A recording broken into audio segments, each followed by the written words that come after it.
நம்ம ஸ்கூல் படிக்கும் போதெல்லாம் ஹிஸ்ட்ரி வாத்தியார் நமக்கு என்ன சொல்லிக் கொடுப்பாங்க, India was never invaded any country. அதாவது இந்தியா வந்து பார்த்தீங்கன்னா எந்த நாட்டையும் போய் படையெடுத்து ஆட்சி செஞ்சதில்ல. அதுக்கு பதிலா நிறைய பேர் வெளியிலேருந்து வந்து தான் நம்மள ஆட்சி செஞ்சிருக்காங்க. அப்படிதான் வரலாறு இருக்கு. வட இந்தியர்களும் சரி, வெளிநாட்டுக்காரங்களும் சரி, இதுதான் நம்பிக்கிட்டு இருந்தாங்க. ஆனா ரீசெண்டா வந்த செய்தி என்னன்னா, இந்தியாவை தாண்டி ஒரே ஒரு மன்னன் ஆட்சி செஞ்சிருக்கான். அது யாருன்னு கேட்டீங்கன்னா, ராஜராஜ சோழனோட பையன் ராஜேந்திர சோழன். அவர் கப்பல் படை மூலமா கப்பல்ல ஆயிரக்கணக்கான யானைகள், குதிரைகள், லட்சக்கணக்கான ஆளுங்களை சேர்த்துக்கிட்டு எடுத்துட்டு போய் ஒரு நாடு இல்ல மக்களே, பல நாடுகள், Indonesia, Thailand, Cambodia, Vietnam, Malaysia, Singapore, இந்த மாதிரி எக்கச்சக்கமான நாடுகளை பாத்தீங்கன்னா தன்னுடைய கட்டுப்பாட்டுல வச்சிருந்தாரு. இது உங்களுக்கு ஆல்ரெடி தெரிஞ்சிருக்கலாம். இருந்தாலும் இதுல இன்ட்ரெஸ்டிங்கான விஷயம் என்னன்னா, இந்தியாவை தாண்டி ஆட்சி செஞ்ச முதல் மன்னனும் ஒரு தமிழன் தான், கடைசி மன்னனும் ஒரு தமிழன் தான்.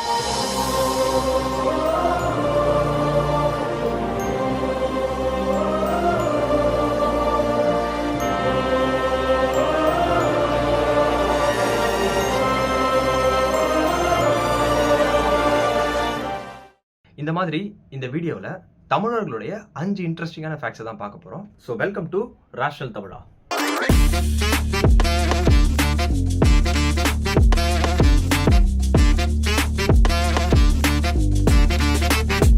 ஃபேக்ட் நம்பர் 1 ஆல்ரெடி சொல்லியாச்சு. இப்போ ரெண்டாவது ஃபேக்ட்டுக்கு போவோம். நீங்க 1000ல் ஒருவன் படம் பார்த்திருப்பீங்க. அதுல ஆண்ட்ரியா ஒரு டயலாக் சொல்லுவா, சோழன் அங்க போகும்போது சும்மா போல. அதே மாதிரி தான் இந்த ராஜேந்திர சோழனும் பாத்தீங்கன்னா சும்மா ஒன்றும் போகல. நீங்க இந்த வேர்ல்டு மேப் எடுத்து பாத்தீங்கன்னு வச்சுக்கலாம், அந்த காலத்துல அமெரிக்கான்ற ஒரு நிலப்பரப்பு கண்டே பிடிக்கல. கொலம்பஸ் தான் அப்படி ஒன்று கண்டுபிடிக்கிறாரு. அதுக்கு முன்னாடி வரைக்கும் பாத்தீங்கன்னா இதுதான் வேர்ல்டு மேப். இந்த வேர்ல்டு மேப்ல பாத்தீங்கன்னா வெஸ்ட் கண்ட்ரிஸ், அதாவது யூரோப்பா இருக்கட்டும், ஆப்பிரிக்காவா இருக்கட்டும், அரபிக் கண்ட்ரிஸா இருக்கட்டும், இவங்க ஈஸ்ட் கண்ட்ரிஸ், அதாவது சைனா, இந்த இந்தோனேஷியா, ஜப்பான், இந்த மாதிரி கண்ட்ரிஸோட வணிகம் பண்ணணும்னா நடுவுல, அதாவது முக்கியமா கடல் மூலமா வணிகம் பண்ணணும்னா சோழ மண்டலத்தை தாண்டி தான் போய் ஆகணும். அப்படி பாத்தீங்கன்னா ஒரு பொருள் கிழக்குல இருந்து மேற்கு போகணும்னாலும், மேற்குல இருந்து கிழக்குக்கு போகணும்னாலும், அதாவது கடல் வழியா சொல்றேன், அப்படி போகணும்னா நேரடியாவோ மறைமுகமாவோ பாத்தீங்கன்னா சோழர்களுக்கு கப்பங்கட்டியாகும்.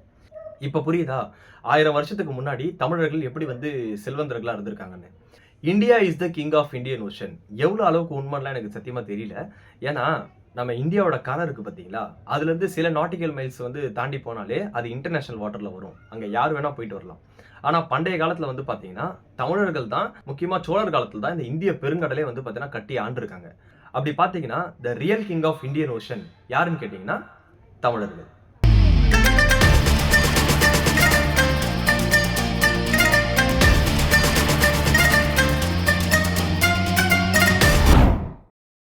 பெண் சுதந்திரம், பெண்களுடைய சம உரிமை, பெண்களுக்கான கல்வி, இந்த மாதிரி விஷயத்தெல்லாம் முதல்ல பேசினது யாருன்னா பெரியார் தான்.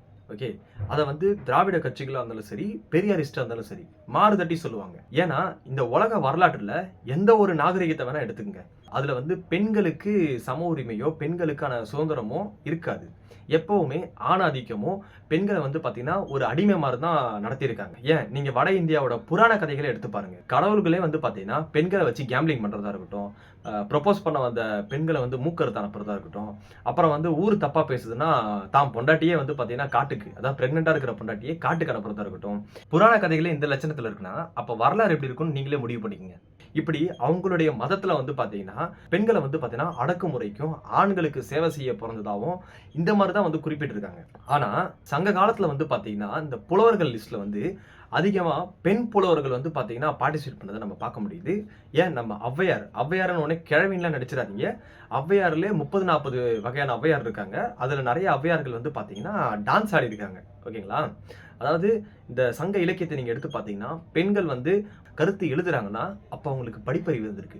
பெண்களுக்கான சுதந்திரமும் சரி, வாழ்வியலும் சரி, உரிமையும் சரி. ஏன் நீங்க இந்த கண்ணகி கதை கேள்விப்பட்டிருப்பீங்க. கண்ணகியோட ஹஸ்பண்ட் பாண்டி நாட்டு மன்னன் பாத்தீங்கன்னா தப்பா தண்டிச்சிருவாரு. அப்போ கண்ணகி நீதி கேட்டு போகும்போது, அந்த பெண் நீதி கேட்டு போகும்போது தப்பா தீர்ப்பு சொல்லிட்டான்றதுனால அங்கேயே பாத்தீங்கன்னா அந்த ஒரு அதிர்ச்சியிலே செத்துருவாரு. அப்போ பெண்களுக்கு எவ்வளவு உரிமை, பெண்களுக்கு எவ்வளவு மதிப்பு இருந்திருக்கு அப்படிங்கிறத நீங்க பார்க்கலாம். ஏன் சிலப்பதிகாரம் எடுத்துக்கங்க, மணிமேகலை எடுத்துக்கங்க, இந்த மாதிரி எக்கச்சக்கமான விஷயம் பாத்தீங்கன்னா சங்க பாடல்கள்ல இருக்குது. அப்போ பெண்களுக்கு கல்வி கொடுத்து, பெண்களுக்கு சம உரிமை கொடுத்து, பெண்களுக்கு சுதந்திரம் கொடுத்த முதல் நாகரிகம் யாருன்னு பாத்தீங்கன்னா தமிழர் நாகரிகம். இப்போ நம்ம அடுத்த ஃபேக்ட்டுக்கு போவோம். இந்த பிரிட்டிஷ் காலகட்டத்துல வந்து பார்த்தீங்கன்னா, பார்ப்பனர்கள் தான் வந்து பார்த்தீங்கன்னா, ஃபுல் டாமினேஷனே சரிங்களா? அப்போ வந்து அவங்க என்ன சொல்லிக்கிட்டு இருந்திருக்காங்க, இந்தியால வந்து பார்த்தீங்கன்னா, நாகரிகத்த குடுத்ததே இந்த பார்ப்பனர்கள் தான். இந்த வேதிக் சிவிலைசேஷன் தான் வந்து பார்த்தீங்கன்னா, இந்தியாவுக்கே வந்து பார்த்தீங்கன்னா, நாகரிகத்த குடுத்தது அப்படின்னு சொல்லிக்கிட்டு இருந்தாங்க. முன்னாடி வந்து பார்த்தீங்கன்னா, நம்மலாம் காட்டு மிராண்டியா இருந்தோம். அந்த மாரி தான் இவங்க கட்டமைச்சுட்டு இருந்தாங்க. ஆனா 1920 அப்போ ஜான் மார்ஷல் அப்படிங்கிற ஒரு ஆர்க்கியாலஜிஸ்ட் வந்து பார்த்தீங்கன்னா, முதல் முறையா சிந்து சமவெளி நாகரிகத்த கண்டுபிடிக்கிறாரு. அதுல வந்து பார்த்தீங்கன்னா, அவங்களுடைய வாட்டர் சோர்ஸஸா இருக்கட்டும், ட்ரெயினேஜஸா இருக்கட்டும், குப்பை தொட்டியா இருக்கட்டும், அந்த பில்டிங் ஸ்ட்ரக்சர்ஸா இருக்கட்டும், எல்லாமே வந்து பார்த்தீங்கன்னா, அட்வான்ஸா இன்னைக்கு கூட இந்திய நகரங்கள் வந்து பார்த்தீங்கன்னா, அவ்வளோ பிளான்ட் கிடையாது. ஆனா அந்த டைம்லயே அப்பவே வந்து பார்த்தீங்கன்னா, ஒரு படி மேல வந்து அந்த காலகட்டத்துக்கு ஒரு படி மேல வந்து பார்த்தீங்கன்னா, சூப்பரா வந்து பார்த்தீங்கன்னா, இந்த மாரி ஒரு சிட்டிய வந்து பில்ட் பண்ணி வச்சிருக்காங்க. இதுல இன்ட்ரஸ்டிங்கான விஷயம் என்னன்னா, இவங்க சொல்ற அந்த வேதிக் கல்ச்சர் இருக்கு பார்த்தீங்களா, அதுக்கும் இதுக்கும் சுத்தமா ஒத்தே போகல. இவங்க சொல்ற கடவுள்கள் இருக்காங்க பார்த்தீங்களா, அதுவும் அங்க சுத்தமா ஒத்து போகல. இப்போ இதுல ட்விஸ்ட் என்னன்னா 2015ல ராமகிருஷ்ணர் அப்படிங்கிற ஒரு ஆர்க்கியாலஜிஸ்ட் வந்து பாத்தீங்கன்னா கீழடியை கண்டுபிடிக்கிறாரு. கீழடியை வந்து ஓபன் பண்ணி பார்க்கும்போது, அதாவது சிந்து சமவெளி நாகரிகம் வந்து 3500 வருஷம் பழசு. ஆனா கீழடி வந்து பாத்தீங்கன்னா 2700 வருஷம் பழசு. அப்படி இருக்கிற பட்சத்துல அதுலயே வந்து பாத்தீங்கன்னா சேம் இண்டஸ் வேலி மாதிரியே ப்ராப்பரான ட்ரைனேஜ் சிஸ்டம், ப்ராப்பரான ஆர்கனைஸ்ட் வந்து சிட்டி, அதாவது இண்டஸ் வேலியோட தொடர்ச்சியா இருக்கும் அப்படிங்கிற மாதிரி வந்து பாத்தீங்கன்னா அது இருந்துச்சு. அதனால தான் அந்த சென்ட்ரல் கவர்மெண்ட்டாக இருக்கட்டும், சங்கிங்களா இருக்கட்டும் என்ன பண்ணாங்க, அவரை ட்ரான்ஸ்ஃபர் பண்ணி விட்டாங்க. லேட்டர் வந்து பாத்தீங்கன்னா நம்ம தமிழ்நாடு ஆர்க்கியாலஜிக்கல் டிபார்ட்மெண்ட் வந்து அதை வந்து டேக் ஓவர் பண்ணி இன்னைக்கு வந்து பாத்தீங்கன்னா இன்னும் நிறைய கண்டுபிடிச்சிட்டே இருக்காங்க. ஆதிச்சநல்லா இருக்கட்டும், அந்த மாதிரி கண்டுபிடிச்சிட்டே இருக்காங்க. இப்போ சிந்து சமவெளி நாகரிகத்துக்கும் நம்மளுக்கும் என்ன தொடர்பு அப்படின்னு பாத்தீங்கன்னா, இப்போ இந்த போட்டோவை பாருங்க. Okay, jallikattu photo. அப்படியே சிந்து சமவெளியோட ஒரு பிக்சரை பாருங்க. ரெண்டும் ஒத்து போதா? அதாவது இந்த ஜல்லிக்கட்டோட மரபு என்னன்னா, காட்டு மாடை வந்து பாத்தீங்கன்னா வீட்டு மாடா மாத்துறதுக்கு இந்த மாதிரி ஏறு தழுவுதல்னு சொல்லுவாங்க. அந்த மாதிரி வந்து அந்த மாட்டை பிடிக்கிறதுக்கான ஒரு மரபு சரிங்களா? இது வந்து தமிழ் மரபா இருக்கிறதுனால பிற்காலத்துல வந்து பாத்தீங்கன்னா அது ஒரு ஸ்போர்ட்ஸா மாறிடுச்சு. இந்த போட்டோ பாருங்க, நம்ம காங்கேயம் காளை மாதிரி இல்ல. இந்த போட்டோ பாருங்க, ஏதோ காவடி தூக்குற மாதிரி இல்ல. இதெல்லாம் ஒத்துக்கிற மாதிரி இல்லைன்னா இன்னும் டீட்டெயில்ஸா சொல்றேன். இங்க பாருங்க, இந்த சிம்பல் சரிதா? இது இண்டஸ் வேலியோட சிம்பல்ஸ், இது கீழடியோட சிம்பல்ஸ். ஓகேங்களா? குறியீடுகள் ரெண்டுத்துக்கும் அந்த மேட்ச் சிமிலாரிட்டி தெரியுதுங்களா? இதை வச்சு தான் சிந்து சமவெளி நாகரிகம் இருக்கு பார்த்தீங்களா, அது ஒரு திராவிட மொழி குடும்பம் அப்படிங்கிறத கன்க்ளூஷனுக்கு வராங்க சரிங்களா? இதை தாண்டி இன்னொரு ட்விஸ்ட் வருது. அது என்னன்னா, சிந்து சமவெளி நாகரிகத்தில் வந்து பார்த்தீங்கன்னா அங்கே ஒரு பாடி இருக்கும். அந்த காலகட்டத்தில் அது இறந்த ஒரு படிமம் இருக்கும். அந்த படிமத்தை வந்து டெஸ்ட் பண்ணி அந்த ஜீன்ஸ் யாரோட ஒத்து போகுது அப்படின்னு செக் பண்ணுறாங்க. அப்படி செக் பண்ணும்போது அந்த ஜீன்ஸ் யாரோட ஒத்து போகுதுன்னா ஒரு ட்ரைபல் கம்யூனிட்டி. அந்த ட்ரைபல் கம்யூனிட்டி எங்கே இருக்காங்கன்னா தமிழ்நாடு. தமிழ்நாட்டில் நீலகிரியில் வந்து பார்த்தீங்கன்னா அந்த ட்ரைபலோட மேட்ச் ஆகுது. அதை தாண்டி இந்த ஜெனட்டிக்ஸ் சொல்லுவோம் பார்த்தீங்களா, இந்த ஆரியன் அப்படின்னு சொல்கிறோம் பார்த்தீங்களா, அதுக்கு ஒரு ஜீன்ஸும் இருக்குது. நார்த் இந்தியாவில் வந்து ஏஎன்ஏன்னு சொல்லுவாங்க, ஆன்செஸ்ட்ரல் நார்த் இந்தியன். ஆனால் சவுத் இந்தியன் ஜீன்ஸ் வந்து பார்த்தீங்கன்னா ஏஎஸ்ஐன்னு சொல்லுவாங்க, அதாவது ஆன்செஸ்ட்ரல் சவுத் இந்தியன். இப்படி ஜெனட்டிக்காவும் சரி, லிங்குவிஸ்டிக்காவும் சரி, அதை தாண்டி வந்து பார்த்தீங்கன்னா சில பழக்க வழக்கங்கள் மரபுகளை வச்சு வந்து பார்த்தீங்கன்னா நம்மளுடைய ஆரிஜின் எங்கேருந்து ஸ்டார்ட் ஆகுதுன்னா இண்டஸ் வேலி சிவிலைசேஷன். அப்படி பார்த்தீங்கன்னா இந்தியாவோட முதல் நாகரிகம் தமிழர் நாகரிகம்.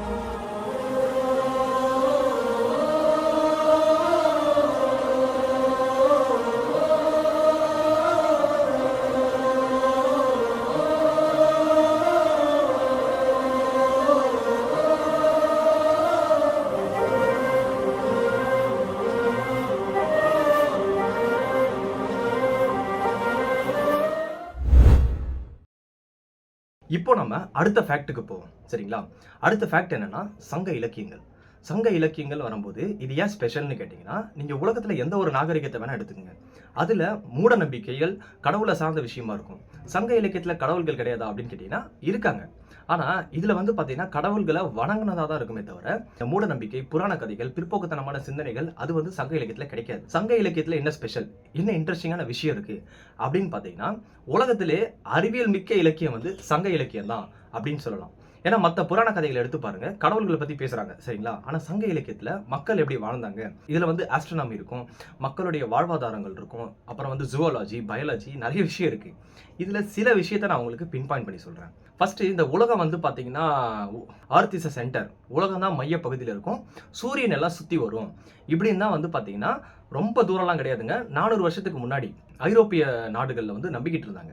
ஏன் இந்த கெலிலியோ, காப்பர்னிக்கஸ் இவங்கலாம் வந்து பார்த்தீங்கன்னா, சன்னு தான் சென்டர், அர்த் தான் அதை சுத்திக்கிட்டு இருக்கு அப்படின்னு சொல்றதுக்கு பயங்கர எதிர்ப்பு.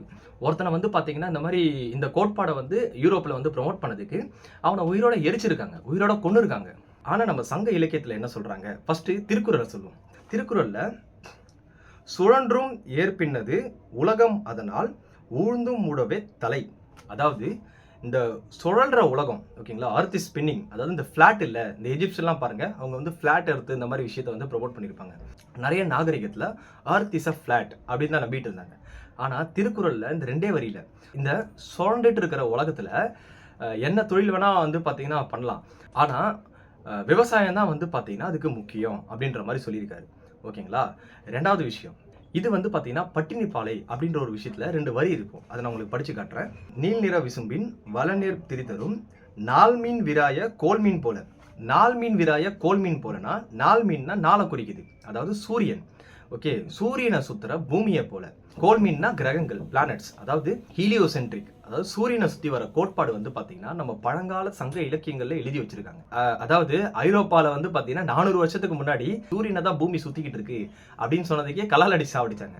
ஆனா சங்க இலக்கியங்கள்ல சூரியன் தான் மையப்பகுதி, பூமி தான் சூரியனை சுத்திக்கிட்டு இருக்கு அப்படிங்கிறத ஒரு எக்ஸாம்பிள் கொடுக்குற மாதிரி, அதாவது ஒரு ஆசிரியர் வந்து ட்ரைனிங் கொடுக்குற மாதிரி ஸ்டூடெண்ட்ஸ்க்கு ட்ரைனிங் கொடுக்கும்போது அதை பார்க்க எப்படி இருந்துச்சுன்னா, சூரியனை சுத்துற பூமியை போல அப்படியே போற போக்குல சொல்லிட்டு போயிட்டாங்க. நம்ம தமிழர்களுடைய பழமையான ஒரு இலக்கணம் அப்படின்னு சொன்னா தொல்காப்பியம் சொல்லுவோம். அந்த தொல்காப்பியத்துல கூட வந்து பாத்தீங்கன்னா இந்த மாதிரி வந்து ஓரறிவு, ஈரறிவு, 3 அறிவு, 4 அறிவு, 5 அறிவு, மனிதன் வந்து 6 அறிவு கொண்ட மிருகம் அப்படின்னு சொல்லுவாங்க. ஆனா இதுல இன்னொரு இன்ட்ரெஸ்டிங்கான விஷயம் என்னன்னா, இதுல வந்து ஓரறிவுன்னு சொல்லுவாங்க பாத்தீங்களா, தொடு உணர்வு. அதை எதை குறிப்பிட்டிருப்பாங்கன்னா செடிகளை. மக்களே, இந்த அறிவியல் உலகத்துல வந்து பாத்தீங்கன்னா பிளான்ட்ஸுக்கு உயிர் இருக்குன்றத ரீசெண்டா தான் கண்டுபிடிச்சாங்க. இந்த ஒரு 100-150 வருஷத்துக்கு முன்னாடி தான் பிளான்ட்ஸுக்கு உயிர் இருக்குன்னு கண்டுபிடிச்சிருக்காங்க. ஆனா தமிழ்ல பழமையான இலக்கணமான தொல்காப்பியத்துல வந்து பாத்தீங்கன்னா இந்த மாதிரி பிளான்ட்ஸுக்கும் உயிர் இருக்குன்றத இந்த ஓரறிவு, ஈரறிவு கான்செப்ட்லேயே வந்து பார்த்தீங்கன்னா மென்ஷன் பண்ணியிருக்காங்க. அதை தாண்டி திருக்குறள்லேயே வந்து பார்த்தீங்கன்னா முக்கியமான ஒரு விஷயம், இன்னைக்கு வரைக்கும் அப்ளை ஆகிற ஒரு விஷயம், அதையும் நான் சொல்லிடுறேன். எண் என்ப ஏனை எழுத்தென்ப இவ்விரண்டும் கண் என்ப வாழும் உயிர்க்கு. அதாவது எண்ணா நம்பர், எழுத்துனா சொற்கள், வேர்ட்ஸ். ஓகேங்களா. இந்த எண்ணும் எழுத்தும் வந்து பார்த்தீங்கன்னா வாழும் உயிரினங்களுக்கு கண் போல அப்படின்னு சொல்லியிருக்காரு நம்ம திருவள்ளுவர். இப்போ நீங்க கம்ப்யூட்டரோ ஃபோனோ எது வேணா யூஸ் பண்ணி பாருங்க, அதுக்கு கீழே வந்து பார்த்தீங்கன்னா கோடிங்ஸ் வரும். கோடிங் லாங்குவேஜ்னு சொல்லுவோம், ஜாவா ஸ்கிரிப்ட். ஓகேங்களா. அதுக்கும் கீழே நீங்க உள்ள போய் பார்த்தீங்கன்னா பைனரி நம்பர்ஸ் வரும், அதாவது எண்கள், எழுத்துக்கள். அன்னைக்கு 2000 வருஷத்துக்கு முன்னாடி சொன்னது அந்த ஒரு கோட்பாடு, நம்பர்ஸும் வேர்ட்ஸும் தான் உயிருக்கு கண் போலன்னு சொல்லிட்டு போயிட்டார் நம்ம திருவள்ளுவர். ஆனா அந்த கோட்பாடு, அந்த பிலாசபி இருக்கு பார்த்தீங்களா, அது எங்க வரைக்கும் கனெக்ட் பண்ண முடியுது அப்படிங்கிறத நீங்களே பாருங்க. இப்படி சங்க இலக்கியத்துல எக்கச்சக்கமான சயின்ஸ் இருக்கு. இதை வச்சு நான் தனி வீடியோவே போடலாம். நீங்க கமெண்ட் பண்ணீங்கன்னா கண்டிப்பா சங்க இலக்கியத்தை வச்சு நான் தனி வீடியோ போடுறேன். ஸோ இந்த ஃபேக்டோட பேர் என்னன்னா, உலகின் முதல் இலக்கியம் சங்க இலக்கியம் தான். இருந்தாலும் உலகின் முதல் அறிவியல் இலக்கியமும் சங்க இலக்கியம் தான்.